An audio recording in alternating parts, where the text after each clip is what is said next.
بدو گفت رستم که ای پهلوان، ز لشکر تویی شهریار جهان.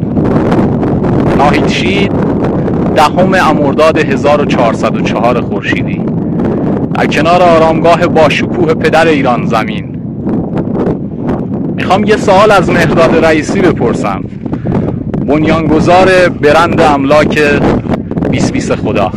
آقا مهرداد، هدفت از برندسازی فقط پول در آوردن بود یا چی؟ این جمله تو بند 26 خیلی عمیقه. خستگی‌هایشان را تسکین دادم. میخوام خوشحالی رو تو چشم کسایی ببینم که داشتن یه خونه حق اولیه شونه. فقط یه سرپناه.